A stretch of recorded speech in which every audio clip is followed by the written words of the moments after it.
I'd like to talk this morning for Romans chapter 12, the first two verses. And just beginning to read, it says, Paul says, I beseech you, therefore, brethren, by the mercies of God, that you present your bodies a living sacrifice, wholly acceptable to God, which is your reasonable service. Now, when he says therefore, this is out of 11 previous chapters. He's talked about how man has turned from the true and living God and invented their own ways of living.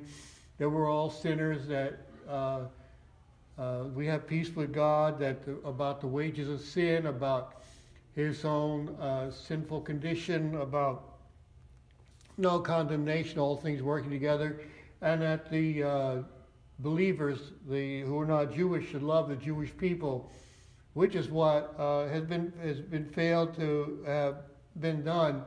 And now all of this he brings to these people at Rome to dedicate themselves. You know, he says, I beseech you therefore. I looked it up in a little dictionary, beseech. He says, I entreat you, brethren. I ask you, brethren, you know, to present your body. You know, we don't have the sacrificial system. But now, you know, that first of all, like if you go into the next verse, but it's like, don't use your bodies for sin. Don't use it for fornication or for drugs or for alcohol or tobacco. They use it to the service of God. And, you know, I will go into that later. Now he says, you know, shall I take the members of Moshiach and join them to a harlot? And he said, you know, God forbid, because, you know, you become one flesh and you rather be one spirit with the Lord. And then he points in, he says, do not be conformed to this world, but, you know, be transformed by the renewing of your mind, that you prove that it was that wholly acceptable will of God. Somebody I remember once says, is it how much we can be like the world? No, it's how much we can be different. That's what Israel had failed to do after the conquest of the land. You know, they were supposed to wipe out, instead compromised with the nations and learned their ways. And eventually God had to take the nation of Israel into exile to purge idolatry out of the country.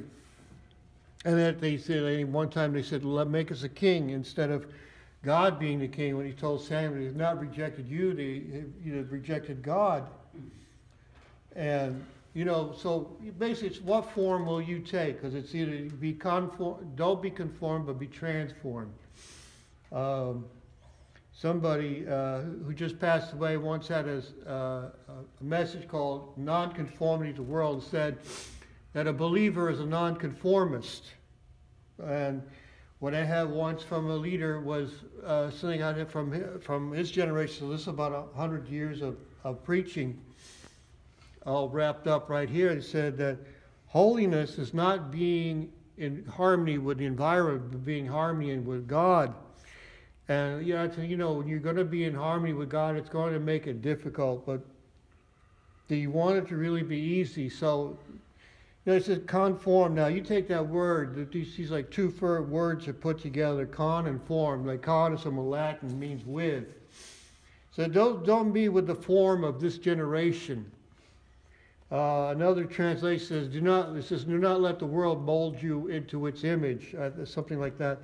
And I didn't understand that, and yet, you know, I mean, now it's like, I think it's called the Berkeley version, and I couldn't understand that one, but it's all saying the same thing, because, you know, that holiness, like I said, is not living in harmony with the environment, but living in harmony with God, living pleasing to God and not to this world. You know, and there was a commercial, that was a beer commercial with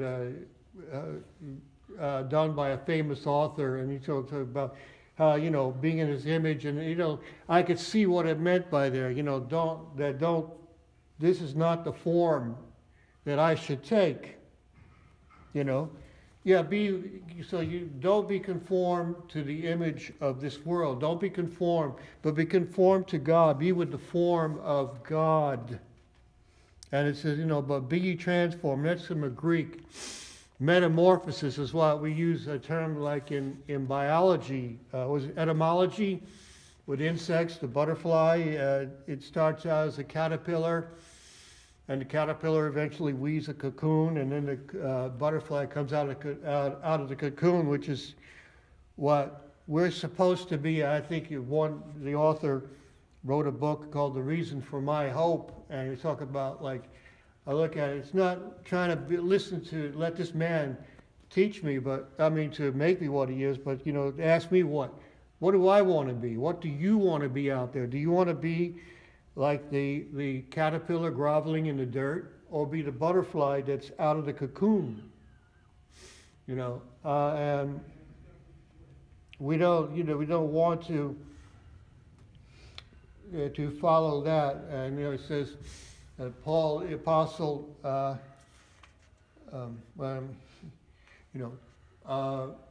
so that people will see. It says the point is not to preach a message, but be a message. Be that Bible that people need to see. And I know people come out to me and ask me, what is my belief?